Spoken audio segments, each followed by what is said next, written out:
മൊത്തം 5 കാരി ഇട്ടിട്ടുണ്ട്. 5 കാരി കറിയൊക്കെയല്ലേ? തേങ്ങ വേണ്ടേ അതിന്?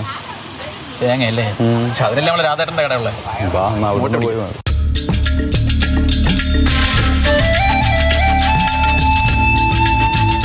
രാധേട്ടാ, നമുക്കേ ഈ മീൻ എടുത്തിട്ട് അതിനനുസരിച്ച് തേങ്ങ വേണം.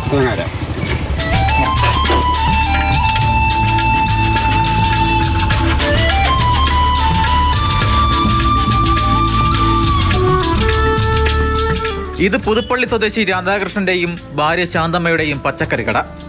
നാട്ടുകാരുടെ പ്രിയപ്പെട്ട രാധേട്ടന്റെ കട. വർഷം 2024 ആയെങ്കിലും രാധേട്ടന്റെ കടയിൽ ഇപ്പോഴും പിന്തുടരുന്നത് ബാർട്ടർ സമ്പ്രദായമാണ്.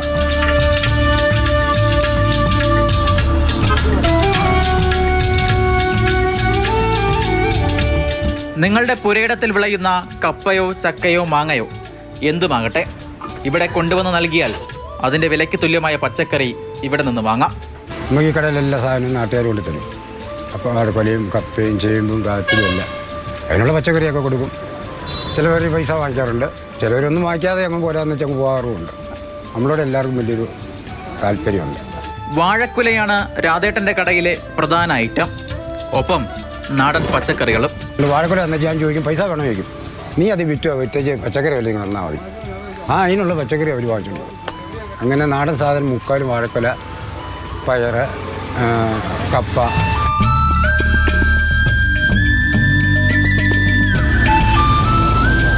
അവർ ഇവിടെ പയർ കൊണ്ടുതരും, ഏത്തക്കൊല കൊണ്ടുതരും, ഞാലിപ്പ കൊണ്ടുവരും, ആറ്റെണ്ണ വില കൊണ്ടുവരും, ചേമ്പ്, കാച്ചിൽ, പാക്ക എല്ലാം കൊടുക്കും. എല്ലാ സാധനവും തൂക്കി കൊടുത്തടാ. അങ്ങനെയാവും പതിവ്. രാധേട്ടൻ്റെ ഈ ബാർട്ടർ കടയ്ക്ക് നാട്ടുകാരുടെ മുഴുവൻ പിന്തുണയുമുണ്ട്.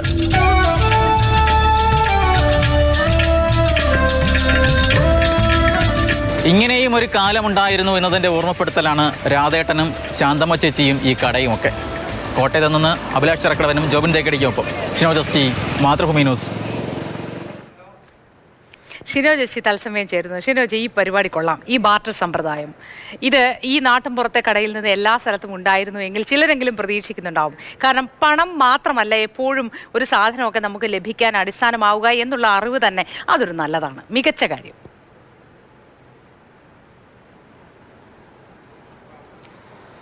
മോദി, നമ്മൾ ഈ പുതുപ്പള്ളിയിലെ ഈ രാധേട്ടൻ്റെ കടയുടെ മുന്നിലൂടെ പലതവണ പോയിട്ടുണ്ട്. കാറിലൊക്കെ അങ്ങോട്ടും ഇങ്ങോട്ടൊക്കെ പോയിട്ടുള്ളതാണ്. പക്ഷെ അപ്പോഴൊന്നും നമുക്ക് ഇങ്ങനെയാണ് ഈ ബാർട്ടർ സമ്പ്രദായം ഈ കടയിലുണ്ട് എന്നൊരു കാര്യമൊന്നും നമുക്കറിയില്ലായിരുന്നു. ഒരിക്കൽ മറ്റൊരു വാർത്തയുമായി ബന്ധപ്പെട്ട് ഈ വഴി പോകുന്ന സമയത്ത് ഒരാളുടെ വഴി ചോദിച്ചു. അപ്പോൾ വഴി ചോദിച്ച സമയത്താണ് ഈ വഴി ചോദിച്ച ഒരു അപ്പച്ചൻ പറഞ്ഞതാണ്, അത് നമ്മുടെ രാധേട്ടൻ്റെ കടയാണ്. അപ്പോൾ ഞാൻ രാധേട്ടൻ്റെ കട എന്ന് പറയുന്നത് ഇഷ്ടംപോലെ കടകളുള്ള ഏരിയ ആണല്ലോ. പറയും കൊല കൊടുത്താൽ ചക്ക കിട്ടുന്ന കടയില്ലേ, ആ കടയുടെ അടുത്താന്ന് പറയും വഴി. അപ്പോഴാണ് വീണ്ടും ഞെട്ടി, കൊല കൊടുത്താൽ ചക്ക കിട്ടുന്ന കടയോ? അങ്ങനെ വീണ്ടും അന്വേഷിച്ച് പോയപ്പോഴാണ് ഇവിടെ ഇപ്പോഴും ഈ പിന്തുടരുന്നത് ഈ ബാർട്ടർ സമ്പ്രദായമാണെന്ന കാര്യമൊക്കെ നമ്മൾ മനസ്സിലാക്കുന്നത്. പിന്നീടാണ് ഇതൊരു വാർത്ത ചെയ്യാൻ ഒരു കൗതുകം ഉണ്ട് എന്നൊരു കാര്യമൊക്കെ മനസ്സിലാക്കുന്നത്. എന്തായാലും പുതുപ്പള്ളി ഇരവനല്ലൂർ ഭാഗത്താണ് രാധേട്ടൻ്റെ കട സ്ഥിതി ചെയ്യുന്നത്. ഇപ്പോഴും നിരവധി ആളുകൾ അവരുടെ വീട്ടിൽ നിന്നുള്ള വാഴക്കുല, അതുപോലെ ചക്ക, പയറ്, പ്രധാനമായും പച്ചക്കറി ഐറ്റങ്ങളാണ് ഇവിടെ കൊണ്ടുവരുന്നുണ്ട്.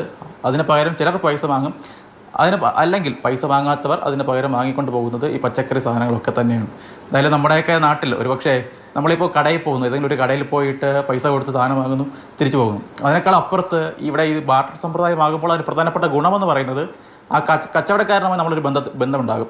കാരണം നമ്മൾ കൊടുക്കുന്ന സാധനത്തിന് തുല്യമായൊരു സാധനം കടയിൽ തരുമ്പോൾ അവരുമായൊരു ബന്ധം, അവരുമായി കുറച്ച് സംസാരിക്കാൻ കഴിയും, അവരുടെ വിശേഷങ്ങൾ നമുക്ക് പങ്കുവയ്ക്കാം. അതുപോലെ നമ്മുടെ വിശേഷങ്ങളൊക്കെ അങ്ങോട്ട് പറയുന്നൊരു കൊടുക്കൽ വാങ്ങൽ അവിടെ ഈ സാധനത്തിൻ്റെ കാര്യത്തിൽ മാത്രമല്ല, നമ്മുടെ പല അനുഭവങ്ങളും അതുപോലെ തന്നെ പല കാര്യങ്ങളുമൊക്കെ ഇങ്ങോട്ട് പങ്കുവയ്ക്കുന്ന ഒരു അവസ്ഥ കൂടി ഈ ബാർട്ടർ സമ്പ്രദായത്തിൽ ഉണ്ടാകുമെന്ന കാര്യം സത്യം. കാരണം നമ്മൾ നിൽക്കുന്ന സമയത്ത് തന്നെ പലരും ഇത്തരത്തിൽ കൊണ്ടുവന്ന് സാധനം കൊടുക്കുന്നു, കാര്യങ്ങൾ ചോദിക്കുന്നു, വിശേഷങ്ങൾ ചോദിക്കുന്നു. കേവലം ഒരു പൈസ കൊടുത്ത് സാധനം വാങ്ങുന്നതിനേക്കാൾ അപ്പുറത്ത് ഒരു സ്നേഹം കൂടി അവിടെ പങ്കുവയ്ക്കുന്നുണ്ട് നമുക്ക് തോന്നുന്നു. ഇത്തരത്തിലുള്ള നമ്മുടെ പഴയ എപ്പോഴും നമ്മളിപ്പോൾ പൈസ കയ്യിൽ കൊണ്ട് നടക്കണമെന്നില്ല. ചിലർക്ക് സാമ്പത്തികമായി ബുദ്ധിമുട്ടുള്ളവരുണ്ടാവും, പക്ഷെ കുറച്ചധികം പറമ്പും കൃഷിയും ഒക്കെ ഉണ്ടാവും. ആ സന്ദർഭത്തിൽ ലിക്വിഡ് മണി എന്ന് നമ്മൾ വിളിക്കുന്ന കാശ് എടുത്ത് കൈകാര്യം ചെയ്യാനില്ല എങ്കിൽ അതൊരു ഉപകാരം കൂടിയാണ്, അല്ലേ? തീർച്ചയായും. കാരണം ചിലപ്പോൾ പറമ്പിൽ ചില വീടുകളിലാണെങ്കിൽ തേങ്ങ ആയിരിക്കും കൂടുതലുണ്ടാകുക, അവിടെ ചിലപ്പോൾ മറ്റ് സാധനങ്ങൾ കാണണമെന്നില്ല. ചിലർക്ക് ചക്ക കൂടുതലുണ്ടായിരിക്കും, അവിടെ മറ്റ് ചില തേങ്ങ കാണണമെന്നില്ല. അങ്ങനെയുള്ള വീടുകളിൽ ഇത് ഏറ്റവും ഗുണം ചെയ്യും. കാരണം ചക്ക കൊടുത്തു കഴിഞ്ഞാൽ തേങ്ങ കിട്ടും, മറ്റെങ്കിലും പച്ചക്കറി വേണമെങ്കിൽ ചക്ക കൊണ്ട് കൊടുത്തു കഴിഞ്ഞാൽ അത്തരത്തിലുള്ള പച്ചക്കറി കിട്ടും, എന്ത് സാധനം കൊടുത്താലും അതിന് തുല്യമായ രീതിയിലുള്ള പച്ചക്കറി കിട്ടും എന്നതാണ് ഏറ്റവും പ്രധാനപ്പെട്ട കാര്യം. അതിന് ഒരു പ്രത്യേക അളവൊന്നും തന്നെ ഇല്ല. കൊടുക്കുന്നത് കൃത്യമാണെന്ന് നാട്ടുകാർക്കും വാങ്ങുന്നയാൾക്കും അതിനെ കൊടുക്കുന്നയാൾക്കും ബോധ്യമുണ്ട്. കൊടുക്കുന്ന സാധനത്തിന് 1 രൂപ പോലും അങ്ങോട്ടും ഇങ്ങോട്ടും മാറാതിലുള്ള കൃത്യമായ രീതിയിലുള്ള പച്ചക്കറി രാധേട്ടൻ കൊടുക്കുമെന്ന് അവിടെയുള്ള നാട്ടുകാർക്കൊക്കെ ബോധ്യമുണ്ട്. അതുകൊണ്ട് തന്നെയാണ് ഇത്രയും വർഷമായിട്ടും ആ കട ഇപ്പോഴും ഇങ്ങനെ തന്നെ തുടരുന്നത്. തീർച്ചയായിട്ടും ഇനിയും അങ്ങനെ തന്നെ അത് തുടരട്ടെ. ആ നാട്ടുകാർക്കൊക്കെ ഈ ബാർട്ടർ സമ്പ്രദായത്തിലൂടെ ഒരുപാട് നന്മയും സന്തോഷവും നിറഞ്ഞ ജീവിതമായിരിക്കട്ടെ.